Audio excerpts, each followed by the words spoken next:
만나 뵙게 돼서 주님을 만나는 것처럼 기쁘고 감사하고 감격이 넘칩니다.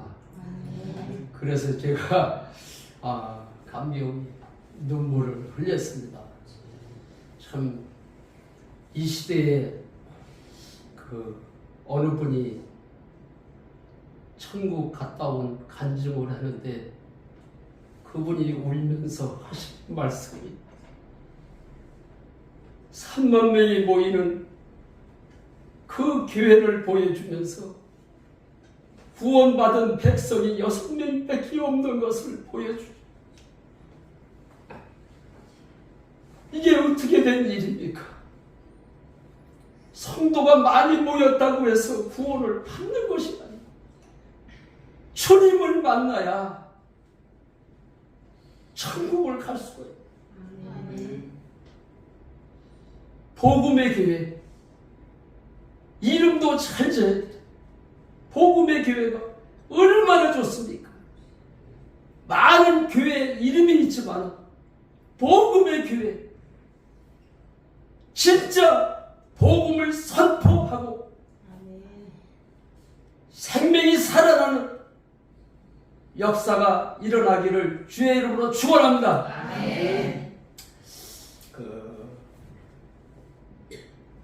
하나님의 일을 어떻게 하느냐, 어떻게 해야 됩니까?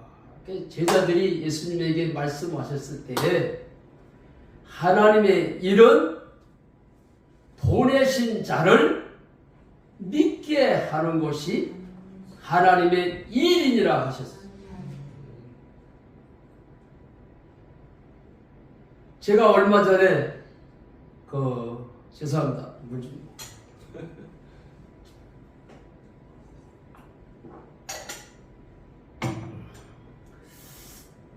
얼마 전에 인도네시아 단기 설교를 갔다 왔는데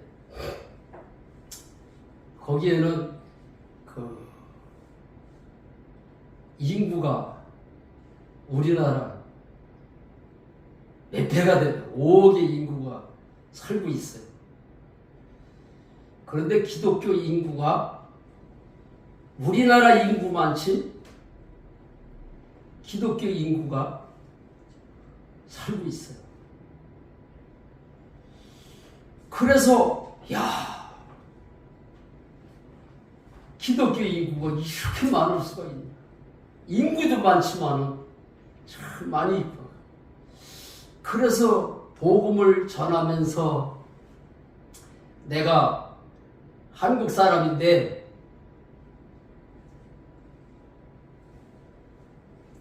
예수 믿는 사람을 크리스찬을 만나니 반갑다고 그러니까 자기들도 반갑다는 거예요. 그래서 이 사람들이 어떻게 복음을 알고 있나 그게 궁금하더라고요. 그래서 예수가 하나님인 것을 어떻게 믿으십니까? 그러니까는 말을 못하는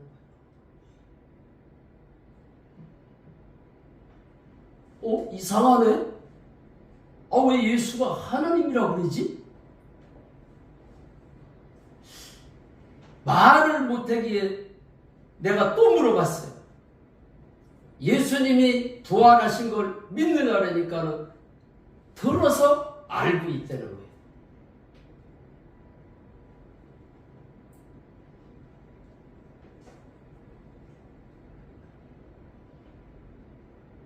그래서 또 물어봤어요. 예수님이 부활하셨는데 예수님이 왜 부활을 하셨는지를 알고 계십니까? 물었더니 예수님이 부활하신 것까지는 아는데 예수님이 왜 부활하셨는지를 그들은 말을 못하고 있더라. 그래서 제가 이들에게 예수님이 왜 부활하셨고 예수님이 왜 하나님이심을 내가 가르쳐주고 가야 되겠구나. 그래서 하나님이 저에게 인도네시아를 보내셨구나. 내가 여기에 온 사명은 예수가 하나님인 것을 가르쳐주고 예수님이 왜 부활하셨는지를 이들에게 전해야 되겠구나. 그래서 신나게 복음을 전하고 왔습니다. 할렐루야. 그래서 예수가 왜 하나님인지를 말을 하고 예수님이 왜 부활하셨는지를 얘기를 해주고 물어봤더니 너무 좋다는 거예요. 이래서 예수님이 부활하셨구나 이러는 사람도 있더라고요. 할렐루야. 저는 모태신앙이에요. 어려서부터 그 국민학교 4학년 때 어렸을 때 조그만 때부터 하나님을 우리 할머니를 따라서 할머니가 매일같이 이렇게 새벽기도를 가시더라고. 그래서 나도 할머니를 따라서 새벽기도를 갔어요. 하루 이틀 간 것이 아니라 졸졸 따라다니면서 가서 할머니 기도할 때 기도하고 또 설교도 듣고 그랬어요. 그래서 제가 신앙생활을 잘하고 있는 줄 알았어요.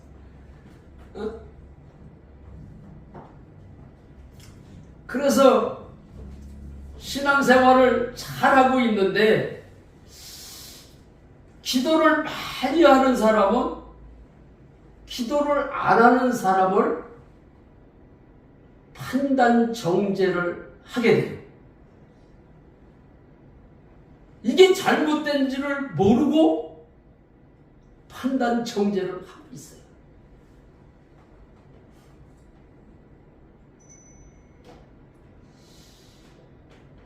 그래서 이제 예수님이 십자가에서 처참하게 돌아가실 때 예수님의 제자들이 3년 6개월 동안 예수님을 열심히 따라다니면서 기적해가는 것도 보고 예수님이 물 위로 걸어오는 것도 체험을 또 보리떡 5개와 물고기 2마리를 가지고 5,000명이 먹고 12광주리가 남는 것도 보고 그러니까 그들은 예수님을 따라다니면서 걱정 근심을 하지를 않았어요. 그런데 웬일입니까? 마냥 좋을 줄만 알았는데 예수님이 내가 얼마 있으면 십자가에서 죽게 된다. 죽은 다음에 사흘 있다가 내가 다시 부활할 거라고 분명히 말씀을 하셨는데도 불구하고 예수님의 제자들이 십자가에서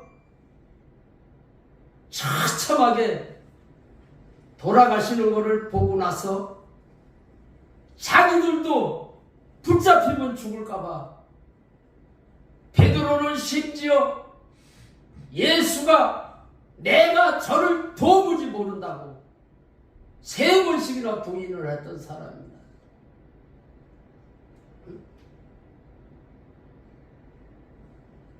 그 말씀을 성경 말씀을 읽다가 야, 아니 예수님의 제자들이 아니 나만 친구 믿음이 없네. 아니 나는 국민학교 4학년 때부터 새벽 기도를 다니고 신앙생활을 이렇게 열심히 하는데 아니 그래 예수님을 그래 예수님이 십자가에서 죽으셨다고 다 도망가? 아니 그래 예수님이 그래 제자들을 그래 좀 믿음이 좋은 사람을 좀 뽑지 그런 사람을 열두 제자 다 그냥 그런 사람들을 뽑았을까 이렇게 그게 의문이 갔었어요. 그런데 지금으로부터 13년 전에 주님을 13년 전이 아니라 8년 전에 주님을 만나고 나서 내가 그거를 알았어요. 예수님의 제자들만 믿음이 없는 것이 아니라 나도 믿음이 없구나. 내가 예수를 하나님으로 믿지 않은 것을 내가 알았어요. 그래서 이제 주님 만난 얘기를 하려고 서두에 이런 말씀을 드리는 겁니다. 주님을 만나니까요. 첫째, 이 언어가 말이 바뀌어지더라고요. 예수님의 제자들 이 믿음이 없구나 했던 사람이 나도 믿음이 없구나. 그리고 부정한 말을 안 하게 되더라고요. 제가 염려, 걱정, 근심을 많이 하고 남의 말을 많이 하고 남의 믿음을 지적하고 나는 헌금을 많이 했는데 저 사람은 저게 뭐야? 권사가 돼가지고 그래 헌금을 저렇게 드려가지고 이랬던 사람 중에 한 사람이에요. 저는 교회에서도 재정부장으로 다 있을 때 누가 헌금을 얼마 하고 뭐 그런 거를 환하게 알잖아요. 그런데 주님을 만나고 보니까 부정한 말을 하는 것이 말이 변하더라고요. 말이 첫째. 말이 변하고 나서니까 행동이 변하게 되더라고요. 예수를 주님을 만났다고 행동이 금방 변하는 게 아니더라고요. 말이 변하면서 행동이 변하더라고요.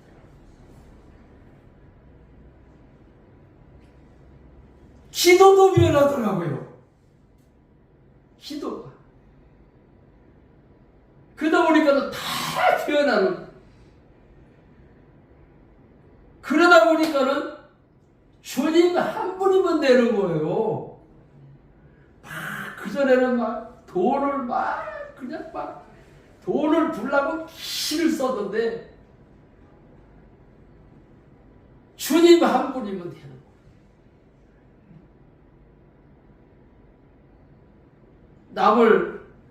거예요. 남의 믿음을 판단했던 사람이 그 사람을 보는 순간 나를 보게 되더라. 나의 믿음을 점검을 해.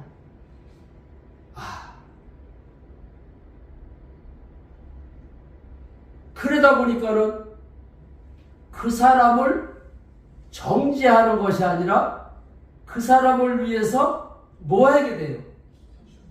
기도하게 되죠. 기도하게 되니까 그 사람을 또 사랑하게 돼요. 사랑하지를 않으니까 그 사람을 수고를 보는 거야. 그러니까 현장에서 가늠하다 붙들린 여인은 예수님에게 데리고 와가지고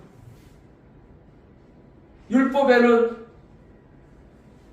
가늠한 여인을 붙잡으면 돌로 쳐 죽임.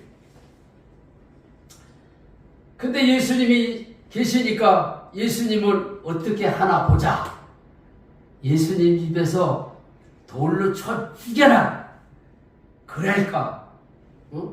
무슨 말을 할까 이제 예수님에게 데리고 왔어요.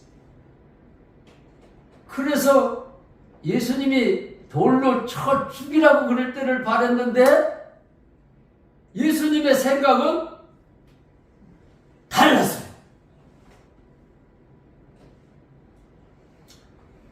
땅에다가 글씨를 써서 죄 없는 자가 이 여인을 돌로 치거라.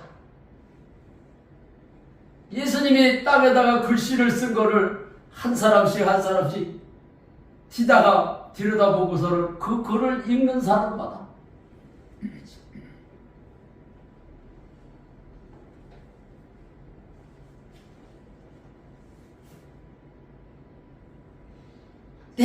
나도 죄를 졌으면서 이 여인을 돌로 치려고 그랬다.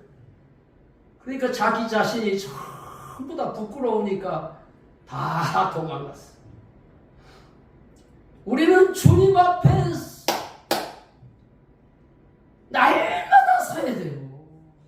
주님 앞에 서지 않으면은 내가 의인인 것처럼 남을 또 정죄하고 판단하고 시기하고 질투.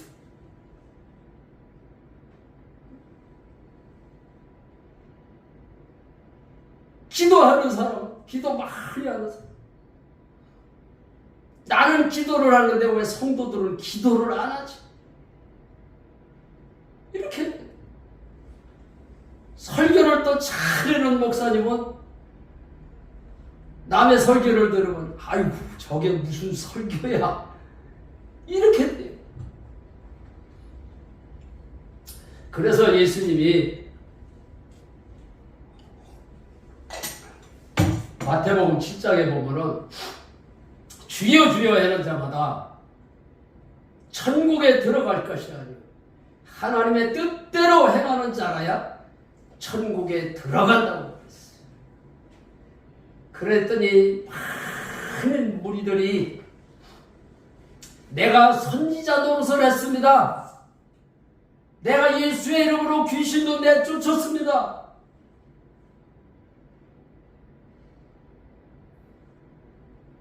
그런데 천국을 못 간다는 거예요. 이런 답답한 일이 있어요.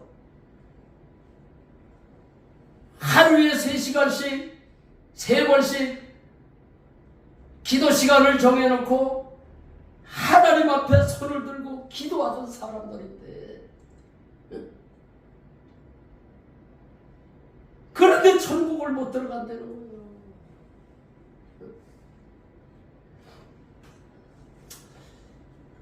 그런데 우리에게 소망이 있습니다. 사람으로는 할 수 없으되 하나님으로서는 다 하실 수 있느니라. 할렐루야. 내가 이렇게 신앙생활을 하는데 못 들어가면 어떡하지? 걱정하지 마십시오. 주여 주여 하는 자마다 천국에 못 들어간다고 그러는 그 말의 의미는 네가 주인이지 않냐 이거요. 네가 주인 노릇했지 않냐. 사람들한테 잘 보이기 위해서 나는 기도하고 있다. 손을 들고 거리에서 기도를 했어요. 남에게 보여주는 신앙.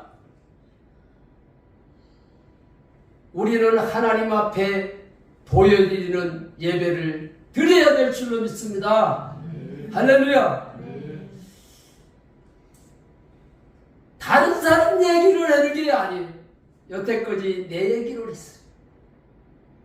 전도코라는 사람이 그렇게 신앙생활을 했는데 지금으로부터 8년 전에 주님을 만나고 나서 하나님 앞에 2시간을 엎드려서 둥그르면서 마음을 찢는 회개를 하고 주님을 만났습니다. 할렐루야.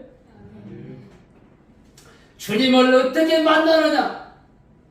많은 사람들이 부흥 강사 유명하신 분들이라 기라상 같은 목사님들이 성령을 받아라, 기도를 해요, 회개를 해요, 성령을 받는다고 말씀을 전하시는데, 내가 그때마다 성령을 받기 위해서, 내가 거듭나기 위해서 하나님 앞에 회개하고, 심지어 기도원에 가서 소나무 뿌리를 붙들고 회개를 하고 그런 짓을 많이 했어요. 그런데 8년 전에 주님을 만났을 때는 전혀 그런 회개하고는 상관이 없는 회개를 했습니다.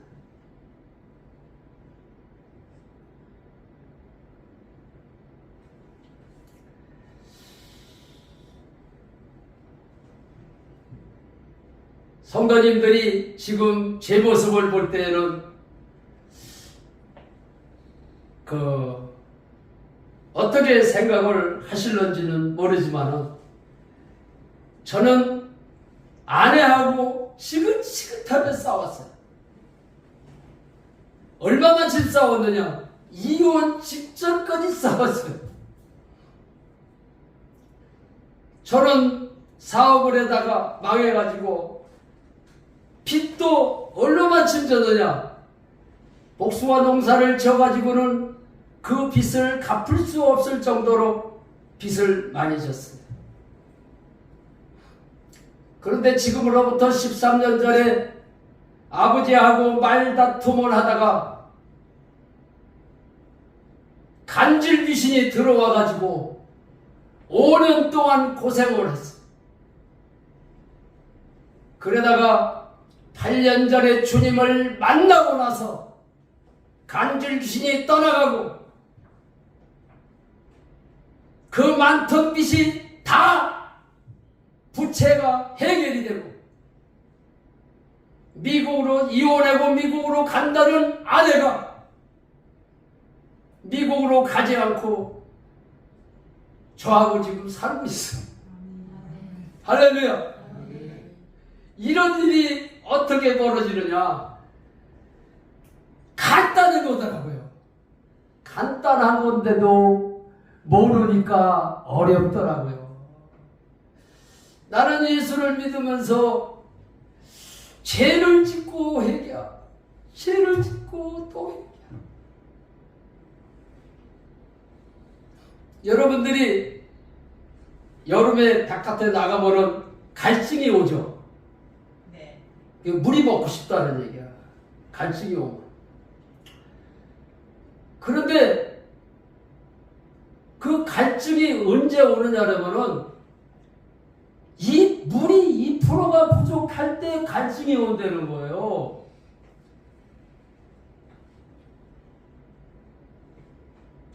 근데 신앙의 갈증도, 제가 어려서부터 신앙생활을 하고 국민학교 4학년 때서부터 새벽 기도를 다녔음에도 신앙의 갈증이 채워지지를 않아. 이제 기도원에 가서 열심히 한 주간 기도하고 은혜 받고 오면은 이제 우리 집사람한테 가서, 이제는 다시는 내가 당신한테 나쁘게 안 하고 당신만 사랑해 줄게. 아주 약속을 다 한다니. 그런데 그게 얼마 못 가요. 뭐 일주일, 2주일, 3주일, 많이 길어봐야 한두 달 가면은 또 원이 치고 가요.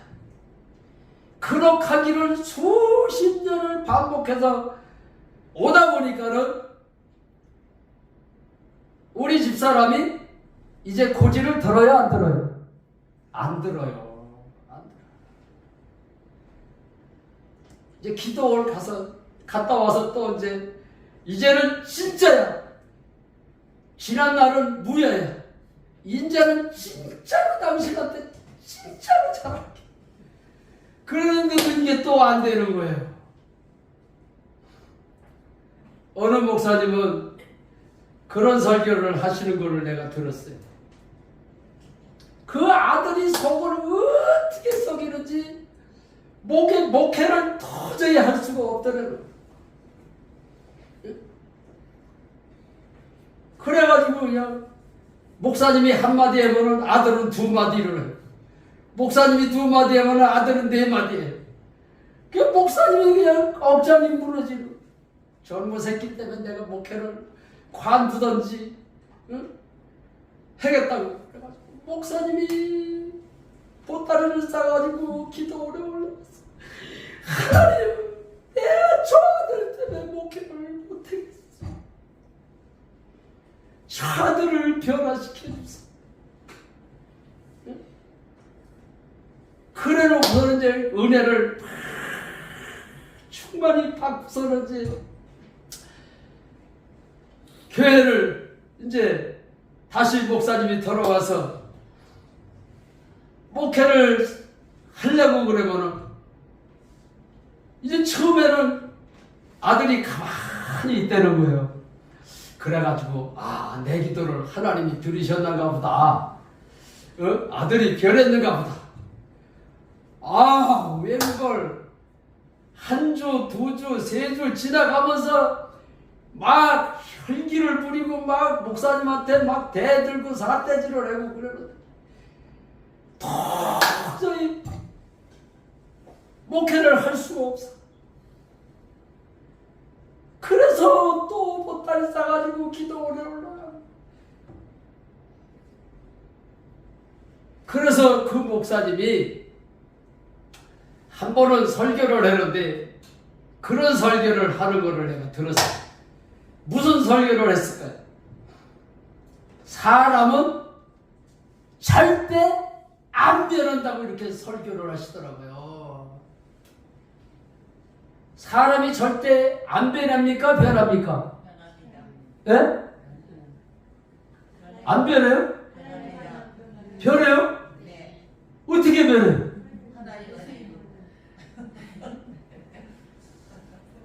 저도 수없이 다리를 싸가지고 기도를 가고 옛날에는 부흥회를 하면은 월요일서부터 시작해가지고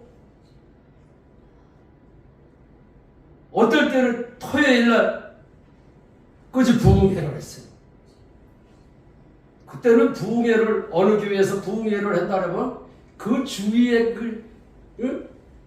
교회 성도들, 목사님들 그냥 다 그냥 모아서 그냥 자리가 미져 터지죠. 가운데상 앞에까지 그냥 꽉 차. 심지어는 들어올 수가 없어서 창문을 열고서는 그 말씀 들으려고. 옛날에는 그렇게 은혜를 사모하고 그랬던 시절이 있었어요.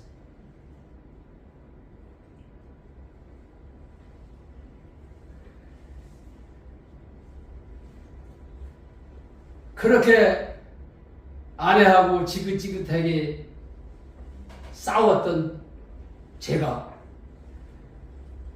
또 간질 귀신이 내 몸속에 들어와가지고 심할 때는 하루에도 한 달에 한두 번씩 그러는 게 아니라 심할 때는 3번, 4번, 5번까지 싫어져요. 하루에. 그러니 어떻게 살아요? 살 수가 없는 거야. 근데 농사를 짓다 보니까는 그 복숭아를 차에다 싣고 가야 되잖아요. 그런데 운전대를 잡고 운전을 하다가 뒤로 그냥 실어지는 거예요. 그냥 이러면 차가 어디로 가요? 몇 번을 핸들을 놓쳐가지고 죽을 뻔을 해가지고 아예 나는 운전을 하면 죽는 거야 이 생각이 들더라. 그래서 잠깐 한 5분 동안 이렇게 운전하는 거는 하는데 뭐 1시간씩 2시간씩 뭐 고속도로에 올라가서 운전하는 거는 아예 생각지도 못했어. 그래서 13년 전에 귀신이 내 속에 들어와가지고 병원에 다 돌아다녀 봤는데 내 병을 못 고치는 거야.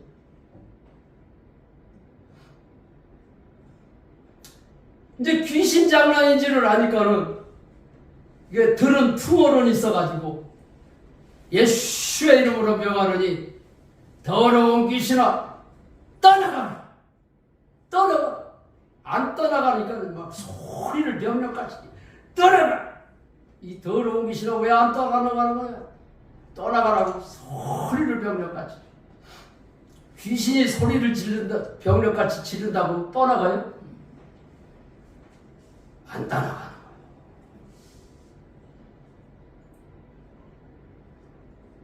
그런데 병원에서는 5년이 되도록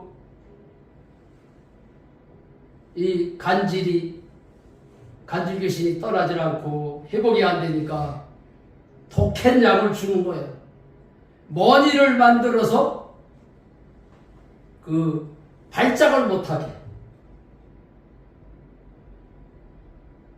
지금은 제가 여기서 서서 말씀을 이렇게 전하지만은 얼마나 독한 약을 5년 동안 먹었느냐 하면은 내가 여기 서 있어서 무슨 말을 하면은 내가 무슨 말을 하는지도 모르고 떠들어요.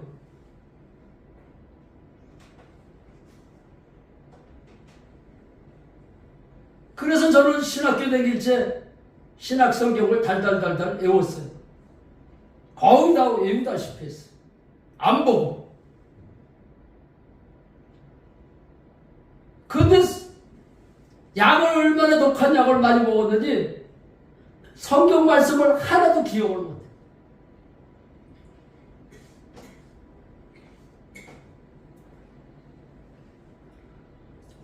그러던 사람이 8년 전에 어느 교회에서 성도들이 간증한 거를 막내 여동생이 유튜브를 보다가 와, 이거를 들으면은 우리 오빠 병이 낫겠구나 그런 생각이 들어가지고 나한테 간증을 4개나 보냈더라. 그래서 그 간증을 들어보니까는 동생이 전화를 해가지고 막 호들갑을 떴더라고. 오빠 걱정하지 마. 이거만 들으면은 오빠 병이 그 자리에서 안 되는 거예요. 간증을 듣는 순간 병이 난다는 거예요. 그런데 내가 고지를 들었을까요? 안 들었을까요? 야, 내가 5년 동안 하나님 앞에 기도를 해도 안 낫고 더러운 귀신아 떠나가라고 그렇게 하는데도 안 떠나가는 귀신이 무슨 유명하신 뭐 능력 있는 목사님이 안수를 해놓은 것도 아니고 성도들 간증을 듣는데 귀신이 떠나간다고? 내가 웃었어요. 그리고 4개월 동안을 그거를 이렇게 유튜브를 보냈으니까 이렇게 터치를 해보는 볼 수가 있잖아요. 아예 열어서 볼 생각을 안 했어요.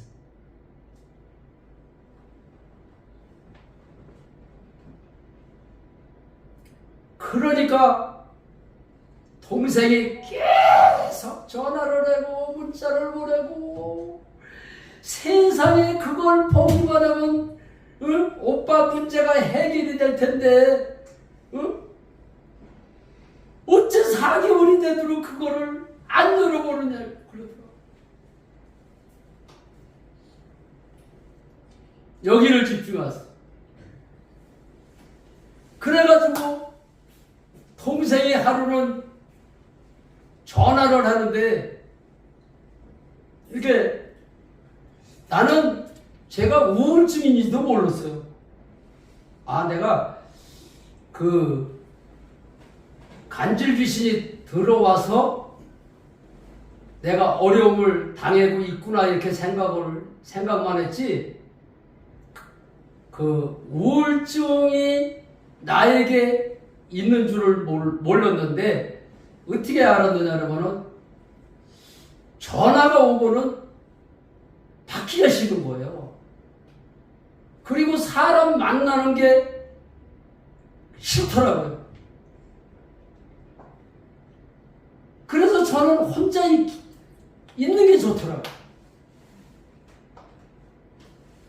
그래서 동생한테서 전화가 왔는데도 동생이 꼴보기 싫고서는 동생 말이 다 거짓말로 듣기는 거예요.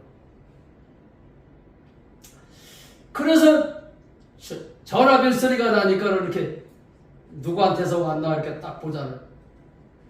그 막내 여동생한테서 왔더라고. 그래서 꺼버렸어요.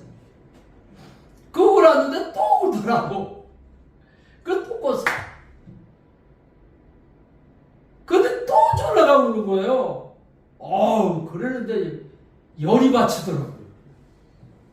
야, 이거 세상에 내가 이렇게 괴로워서 어려움을 당하는지도 모르고 예꼬지 나를 괴롭히니 이제는 전화를 한 번만 더 해보는 전화를 받아가지고 야단을 좀 쳐야 되겠다. 내가 우울증이 걸려서 그러는지도 모르고 얘가 나를 자꾸 들볶으니까 그렇지 않으면 계속 전화를 또 해가. 그러는데 전화벨이 또 울리는 거예요. 그래가지고 막 성질이 나가지고서는 전화를 딱 터치를 해가지고 받아가지고 여보세요. 야단을 치려고 여보세요 그랬는데 대상 통곡을 하고 우는 거예요. 오빠 왜 이렇게 됐어? 오빠 도대체 왜 이래요? 내가 오빠를 이렇게 사랑하는데 오빠를 어떻게 전화를 걸면 받지를 않고 끊고 몇 번씩 전화를 해도 끊고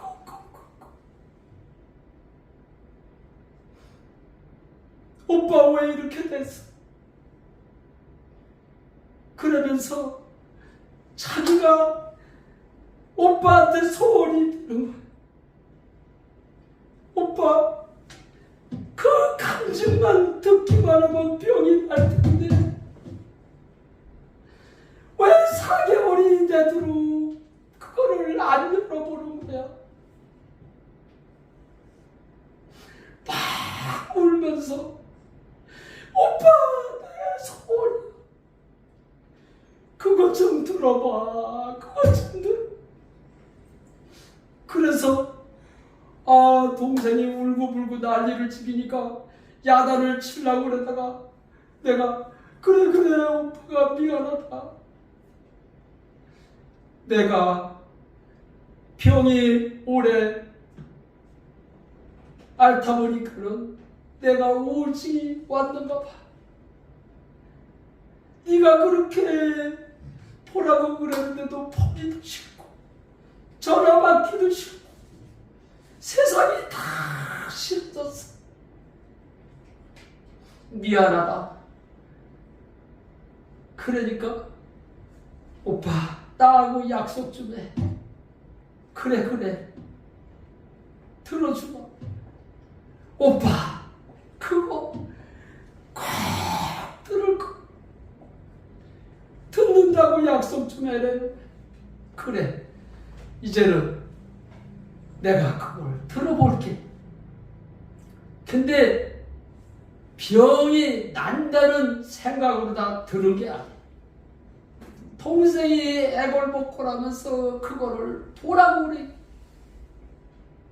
동생하고 약속을 했기 때문에 4개월 만에 그거를 눌러서 들어보니까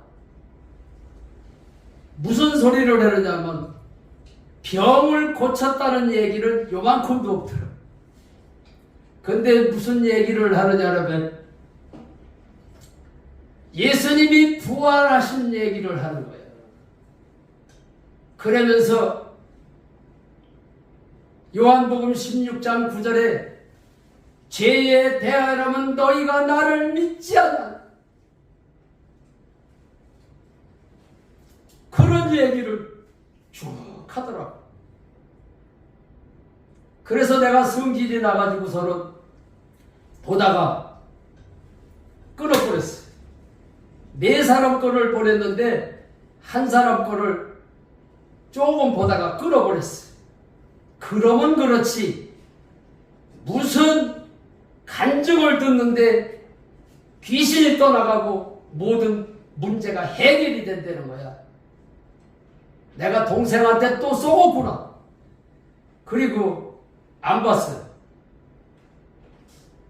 근데 가만히 있다가 무슨 생각을 했냐면 분명히 동생하고 약속을 했으니까는 전화가 분명히 올 거라 이거야. 이거 동생한테 전화가 오면은 야야 무슨 병이 났냐? 병 난다는 소리는 요만큼도 없고 뭐 예수님이 뭐 부활하신 거를 믿으라고 그런 소리만 있더라. 그러면 오빠 그거를 4개를 다 봐야 병이 난다 그랬잖아. 4개를 다 봐야 병이 났지 4개를 다 안 봤으니까 병이 안 났잖아. 그 소리를 할 것 같더라고. 그래가지고 다시 쪼그리고 앉아서 그거를 보기 시작하는데 주님을 만났을까요? 못 만났을까요? 에? 주님을 만난 것이 아니라 내가 예수를 잘못 믿고 있는 걸 알았어요.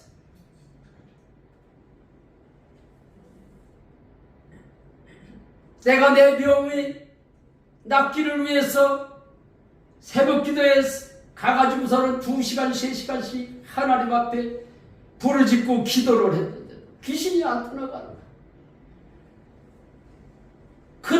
그들의 간증을 듣고 보니까는 내가 예수를 잘못 믿고 있고 잘못 기도를 하고 있는 걸 알았어.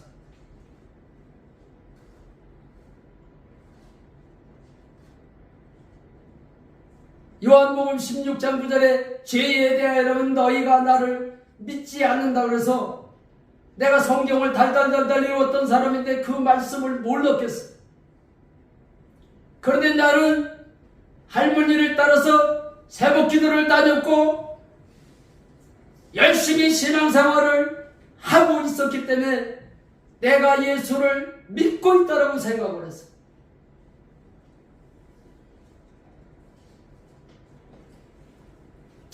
그런데 4사람 간증을 다 들어보니까는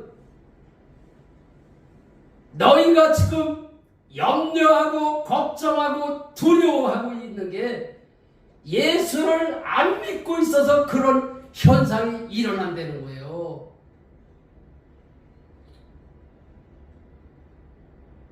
이해가 가십니까?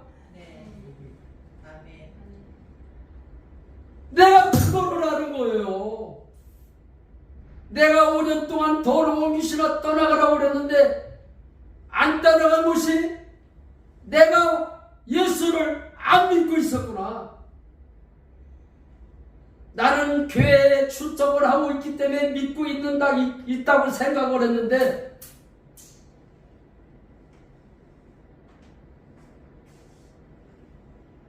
예수를 안 믿고 있다는 것을 내가 발견을 했어.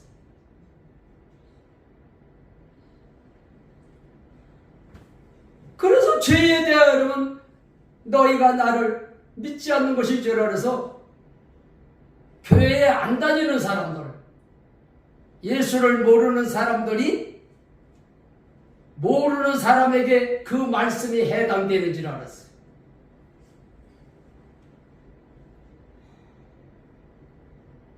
그래서 내가 고속도로를 죽을까봐 내가 몇 번 핸들을 잡고 운전을 하다가 죽을 뻔을 했기 때문에 두려워했잖아요. 아하, 내가 예수를 진짜로 믿고 있다라면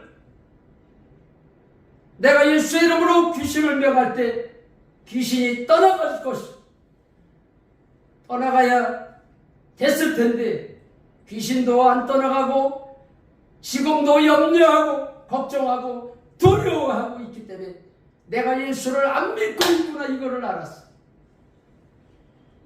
내가 빚이 많으니까는 새벽 기도에 가서 하나님 앞에 기도할 때 하나님 빚을 갚게 해주세요.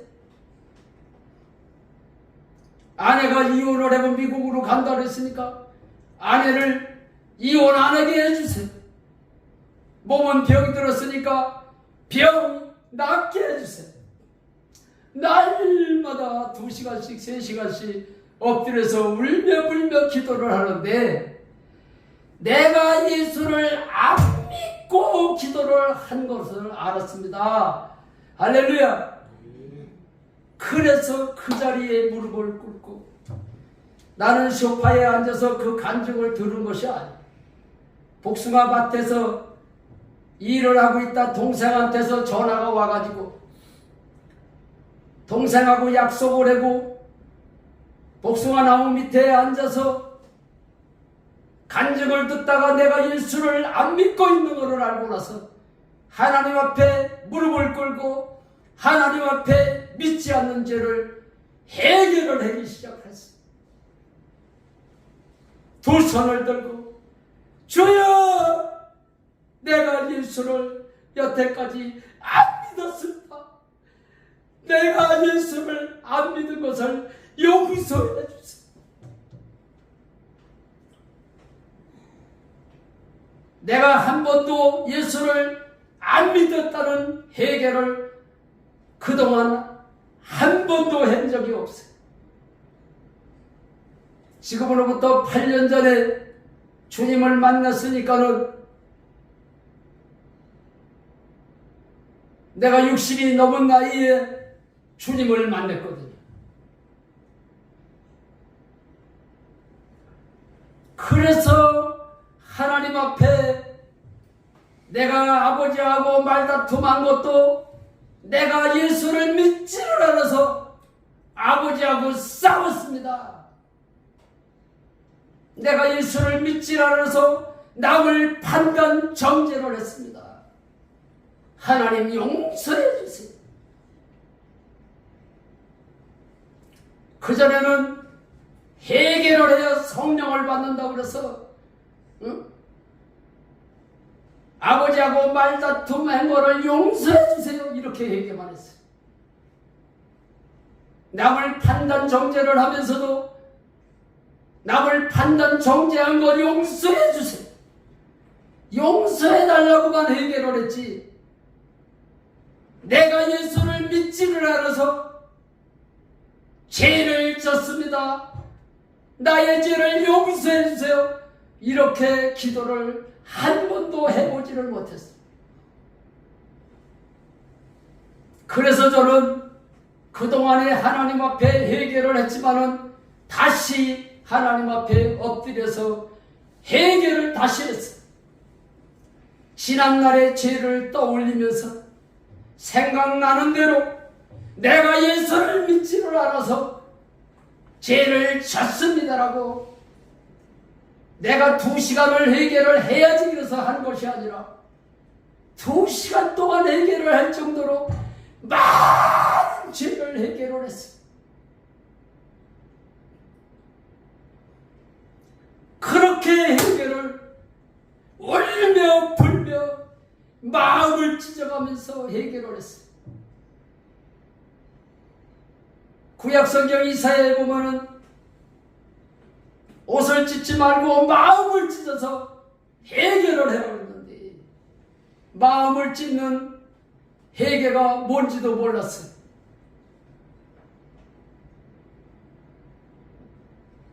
그런데 성령께서 가르쳐 주는데 내가 믿지 않는 죄, 내가 주인 되어서 예수를 믿는다고 한 죄, 내가 주인 된 죄, 내가 믿지 않아서 염려하고 걱정하고 두려워하고 시기 질투하고 세상을 바라보고 세상을 사랑했던 것은 하나님 앞에 내가 믿지 않았다고 해결을 하고 났는데 보니까 한 2시간 동안은 기도를 한 것 같더라. 그런데 성령께서 나에게 무슨 마음을 주시느냐라면은 내가 여태까지 예수를 믿지 않았다고 회개를 했으니까 주님을 다시 영접하거라 이 마음을 주시더라.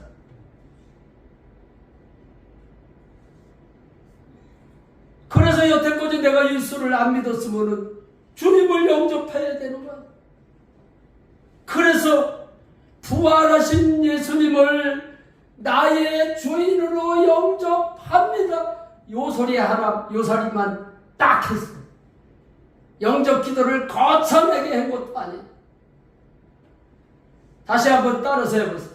부활하신 예수님을 나의 주인으로 영접합니다. 그 기도만 했을 뿐인데 이게 웬일입니까? 성령이 저에게 임하는데 기쁨이 임하는데 세상이 줄 수 없는 기쁨이 임했어요.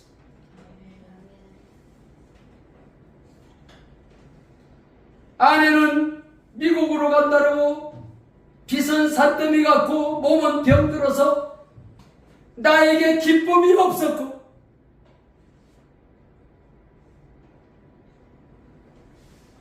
그랬던 사람인데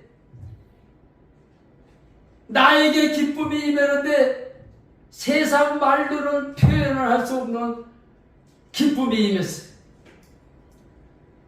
그래서 그 기쁨을 뭐라고 표현을 할 수가 없어요. 여러분도 그 기쁨을 받아보십시오. 제 심정을 아실 겁니다. 야, 이런 기쁨이 있고. 그전에는 내가 기도원에 가서 기도를 1시간 열심히 기도하고 금식하고 그러면은 마음이 뜨거워지고 응? 기쁨이 조금은 임했는데 그런 기쁨이 아닌가. 내가 그동안 염려, 걱정, 두려워했던 사람인데 성령이 임하는 순간 나에게 염려가 사라졌습니다. 할렐루야. 걱정이 사라졌습니다. 두려움이 사라졌습니다. 병마가 떠나갔습니다.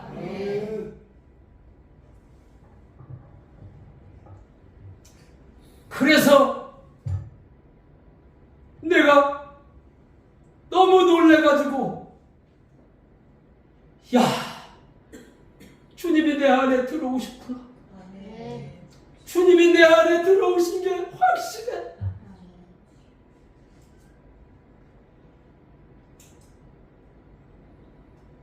많은 사람들이 부흥집회나 간증집회 가면은 주님을 만났다고 간증을 하는 것을 많이 저도 들어봤어. 그런데 앉은 데 위에서 고침을 받았다고 간증을 하고 내가 암이었었는데 고침을 받았다고 이런 간증을 했는데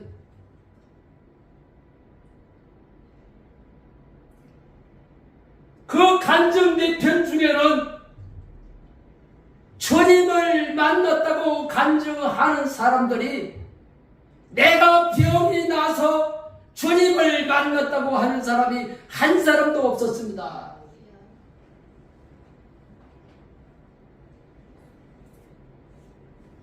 저는 결혼하고 나서 1년 있다가 농기계 노타리에 다리가 딸려 들어가서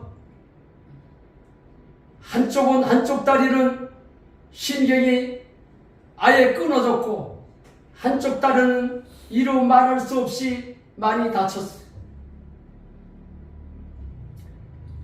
신경이 끊어진 것을 어떻게 하느냐면은 의사가 송곳이로다가 찌르는데도 아프지를 않다. 이게 겉만 이게 꼬집는 게 아니라 왜 송곳이를 찔렀을까? 혹시 신경이 속에는 살아있나? 그런 생각에서 찔른 것 같아요. 내가 지금 생각해보니까. 겉만 이렇게 찔러본 게 아니라 속 깊이도 찔러봐서 신경이 조금은 살아있을까? 그런 확인을 해요. 기다란, 가느다랗고 기다란 그 꼬챙이로다가 찌르는데도 감각이 없다. 신경이 끊어진 걸 어떻게 하느냐면은 신경이 끊어지게 되면은 다리가 차츰차츰 이렇게 오므러들기 시작. 2달 가고, 석 달 가고, 넉 달 가고, 바짝 오므러들어서 이게 펴지질 않아요. 다리가, 한쪽 다리가 바짝 붙어가지고서는 화장실 갈 때도 불편하고, 걸을 때도 불편하고. 그랬던 사람인데, 병원에서 고치지도 못하는 안진뱅이를 기도원에 갔는데 일주일 만에 내가 걸어서 나왔습니다. 할렐루야. 나는 지금은 내가 안진뱅인데 기도원에서 걸어서 나왔다고 그럴 때 아멘을 하지 마십시오 해. 나는 왜 그런 소리를 했냐면은 내가 안진뱅에서 고침을 받았으면은 하나님이 살아계신데 어떻게 아내하고 이혼을 할 수 있으며 더러운 귀신이 왜 안 떠나가며? 응?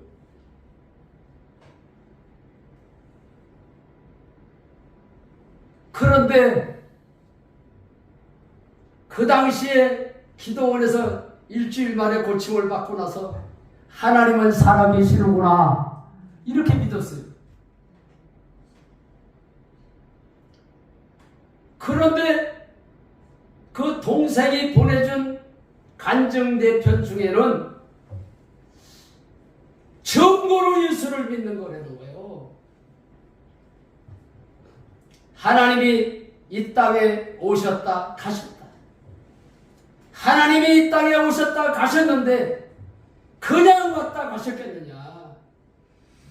확실한 증거를 우리에게 주고 가셨다. 성경 말씀에 우리에게 확실한 증거가 성경 말씀에 있습니다. 사도행전 17장 31절에 있는 말씀. 어떤 사람은 체험으로 믿고 어떤 사람은 증거로 믿고 그러는 것이 아니라 부활의 증거로다가 모든 사람이 믿게 하셨다는 얘기예요. 할렐루야.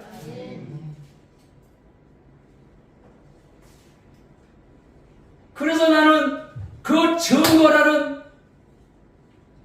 그 말씀을 성경 말씀을 많이 읽었는데도 그 말씀이 무슨 말씀인지도 모르고 읽었던 주님을 만나고 나니까 바로 이것이구나. 예수님의 부활이 예수가 하나님으로 믿을 수 있는 증거였구나.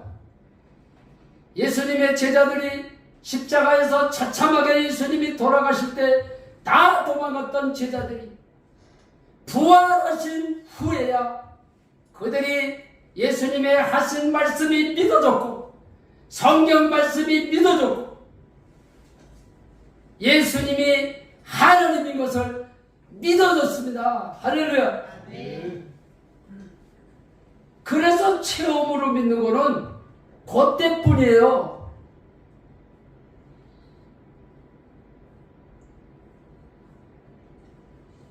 그런 기적은 믿는 자에게 따라오는 표적일 뿐이지 증거는 예수님이 부활하신 것이 증거예요. 그래서 예수님의 제자들이 맨날 막 기적이 일어나는 걸 보고 막 귀신이 떠나가는 걸 보고 소경이 눈을 뜨는 것을 보는데 한날은 기적을 안 해가시니까 예수님에게 찾아갔어요. 예수님, 오늘도 좀 기적을 좀 보여주세요. 그러니까 예수님이 악하고 없나는 세대가 표적을 구하나 요나의 표적밖에는 없더라고 예수님이 말씀을 하셨어요. 왜 요나의 표적을 말씀을 하셨을까요? 요나의 표적은 예수님의 부활을 상징하는 거예요. 부활이 없이는 예수가 하나님인 것을 믿을 수가 없다는 사실이에요.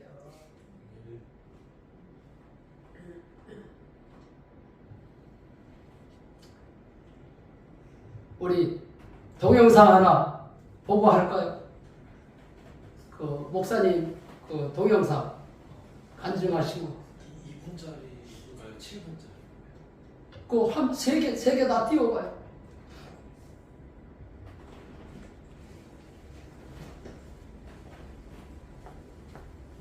네, 저 화면을 키워서.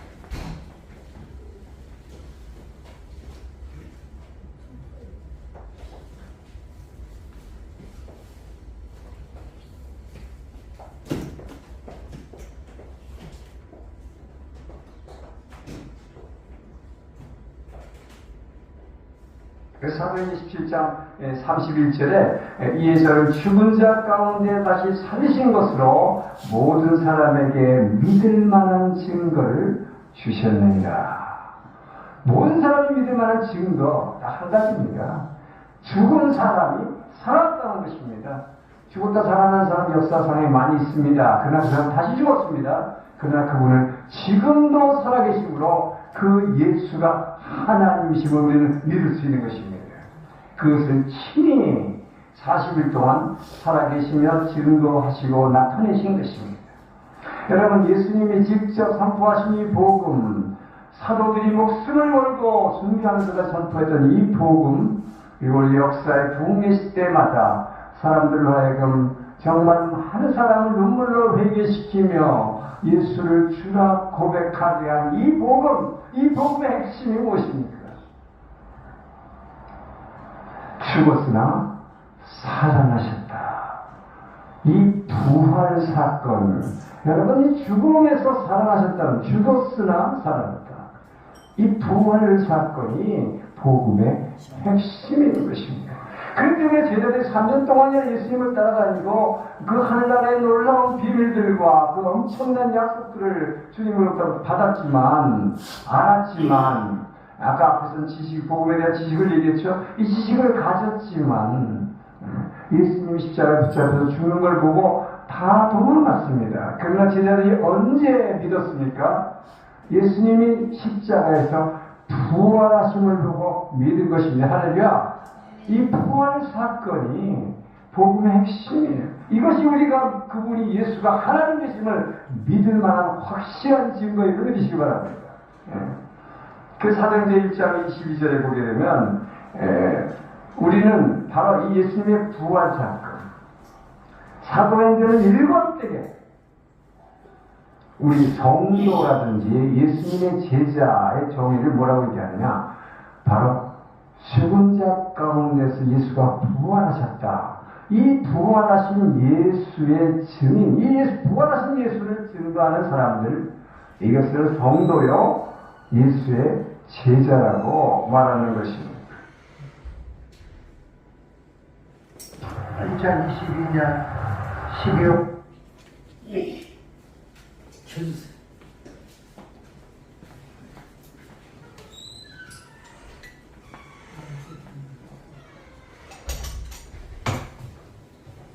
할렐루야. 정의는